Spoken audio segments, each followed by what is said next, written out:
Mavi Legaspi at Kobe Paras, pinagsasabong ng mga fans.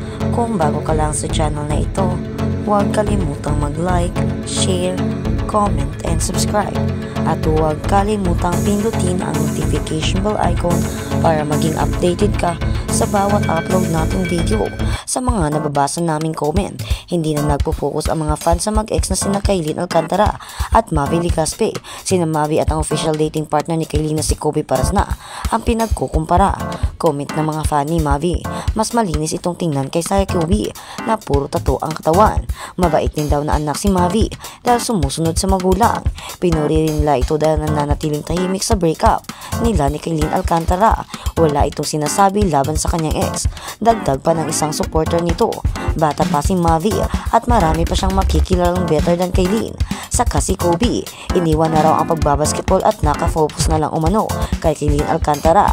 Comment ng mga funny, Mavi, mas malinis itong tingnan. Sagot naman ng mga funny Kobe, hindi porket nakapagtato, hindi porket may tato ay bad boy na ito.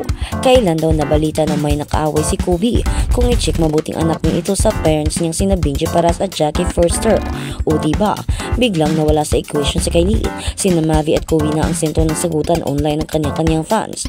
Anyway, sina Kailin at Kobe ang special guest sa Christmas lighting sa New City Hall ng San Jose del Monte, Bulacan sa November 11, 6 p.m. ang schedule nito. At sa kabilang banda, kinumpirma ni Kobe Paras na nililigawan niya si Kailin Alcantara after months of keeping mum about their two relationship status. Sa wakas ay kinumpirma ni Kobe Paras na nililigawan niya si Kailin Alcantara. Ibinukas ni Paras ang tungkol sa kanilang relationship status sa isang panayam na in-upload sa YouTube channel ng Cosmopolitan Philippines noong November 1 nang tanungin tungkol sa kanyang biggest crush. Pagkatapos ng maikling katamikan, tinanong ang bowler ng mapagtanto niyang crush niya ang actress sa Shining Inheritance. Maaga ang taong ito, sabi niya. Gayunpaman, hindi pinunyag ni Paras kung kailan siya nagsimulang manligaw sa kapuso actress. Sa kabilang banda, hindi pa natutugunan ni Alcantara ang revelasyon ng bowler as of first time. Sina Paras at Alcantara ay tinutugis ng mga alingaw-ngaw na relasyon matapos lang makita bilang magkapareha sa maraming pagkakataon mula noong unang bahagi ng 2024. Kabilang sa marami nilang pagtatagpo ay ang pagiging date ng isang isa sa Jamie Gala, pakikipagbanding sa pamilya ng isa't isa sa magkakahiwalay na event, paglalakad sa runway sa magkahiwalay na Spring-Summer 2025 na palabas sa New York Fashion Week at ang kamakailang beach getaway sa Quezon Province kasama ng marami. Iba pa, ang ina ni Paras na si Jackie Forster ay nagpahayag ng kanyang suporta sa mag-asawa noong September 2024 pagkatapos ng kanilang paglabas sa New York Fashion Week. Kamakailan ay nagpakita ng chemistry ang magkapareha sa online series ng Miss Legends na ipinalabas noong September 2024. At sa kabilang balita naman, exes Kailin Alcantara, Mavi Legaspi, no-show at endorsement event, no-show in a fashion endorsement last week. Ang dating magka-love team na sina Kailin Alcantara at Mavi Legaspi, present sa event ang mga brand ambassador na sina Darren Espanto, Cassie Legaspi at Cholo Barito.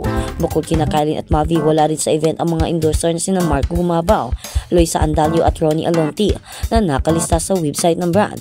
Last August sa interview ni Kuya Boy Abunda, unang business nag-open si Kailin tungkol kay Mavi. Well, sa bawat relasyon na mayroon ako, nagkaroon ako, professional man o pala kaibigan o romantiko, palagi akong nagsisikap na may matutunan mula dito ang mabuti at hindi magandang karanasan, sabi pa ni Kailin. Sa ngayon, I think we should move on from the experience and I will treasure that moment po kasi syempre it made me who I am today. With all that happened, I feel grateful. Naranasan ko yun, she added. Ipinakilala sina Kailin at Mavi bilang bahagi ng brand ambassadors kasama ang iba pang mga love team at real life couples na sina Ronnie at Loisa at Miguel Tan Felix at Isabel Ortiga na makikita sa video na ito. Endorser pa rin ang twin sister ni Kailin at Mavi na sina Cassie. Sina Mavi ay original na sa roster ng mga nakapanayam para sa paglulunsad noong nakaraang linggo kasama si Kailin, pero sa event proper dumating si Cassie para sa group interview. Imbis na si Mavi hindi alam kahit na may tatak kung bakit absent si Kailin at Mavi sa event. Wala rin namang pinost ang dalawa tungkol dito sa kanilang social media accounts. At sa kabilang balita naman, uninvited, Nina Nadine at Vilma kaabang-abang ang teaser. umani agad ng papuri. Excited ang supporters ni Nadine Lustre sa anunsyo ng Mentorky Productions na mapapanood na ang teaser drop ng actress para sa pelikulang Uninvited ngayong gabi, November 8, 7pm. Ang caption sa video post teaser ng cast na sina Aga Mulak, Nadine Lustre at Miss Vilma Santos, Nicole the MMF 2022, Best Actress makes her grand entrance back to the big screen. Kaya hindi lang ito basta party, you're invited to the biggest gathering of Philippine cinema in the 50th year of MMFF. May nag-react na teaser ng pelikula, si Randall Reyes, sa YouTube channel ng Mentorky. Ganito dapat ang trailer, yung mapapaisip ka, mag-spark ng curiosity sa utak mo kung ano ang istorya. Karamihan kasi sa mga trailer ngayon, pag pinanood mo alam mo na agad ang istorya at ending. Komento naman sa Mentorky FB page ni Ron Roy, Oregon University of Professor sa University of Mindanao, Davao City card ni Adina minom ng wine. Nadine Lustre shows great potential in the upcoming Uninvited, where she seems poised to rival Ate V for much of the spotlight. With her remarkable acting skills and ability to bring deep to her roles, Nadine is quickly establishing herself as one of the leading talents in Philippine cinema. Her performance in Uninvited might be a glimpse of what's to come, and she has the makings of the next Vilma Santos, someone who can captivate audience and leave a long-lasting impact in the very role she plays. Ano nga ba ang ibig sabihin ng Uninvited? Well, obviously, hindi ka imbitado sa isang pagtitipon, pero nag-hit crush ka. Bakit? Kasi may plano kang gawin na hindi maganda, lalo na kung ang purpose mo ay magiganti. Base na rin sa unang teaser na ipinakita na nagpunta si Ate V na tila may hinahanap. Kaya para isipan sa lahat kung ano ang karakter ni Ate V, nagalit na nag-hate crush, at kung ano ang kagimbal-gimbal na gagawin niya, at kasusukuman ba siya or kakaawaan. Ang Uninvited ay dinirect ni Dan Villegas, handog ng Mentorky Productions Project 8, projects at Warner Bros. At mapapanood ito sa December 25 bilang official entry sa 50th Metro Manila Film Festival. At sa kabilang balita naman, Dennis Padilla, blur ng mukha sa dating pelikula anyari. Usap-usapan ngayon ang pagkakablur ng mukha ng actor-comedian na si Dennis Padilla sa pelikulang Love at First Sight. Siya ay gumaganap bilang ama ng isa sa mga bidang si Bila Padilla. Ito ay napansin ng isa sa mga movie critic sa Facebook na si Golden Reviews sa eksena ng mga ito habang nasa ospital kung saan na-admit ang karakter ni Dennis. Naka-upload sa YouTube channel ng Viva Films ang movie na Love at First Sight.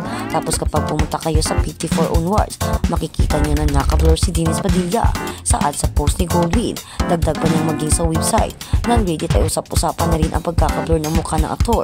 Usap-usapan na ito sa YouTube at saka sa Reddit. Bakit daw naka-blur yung mukha ni Dennis Padilla sa palabas na to? Ang nakakapagtaka, hindi consistent yung pag-blur sa mukha niya. May iba ang gulo na wala siyang blur at kita pa rin ang mukha niya. Pagpapatuloy niya pa, naging topic rin sina Ogie Diaz at ang kanyang mga co-host ang pagkakablur ng mukha ng komedyante Anya.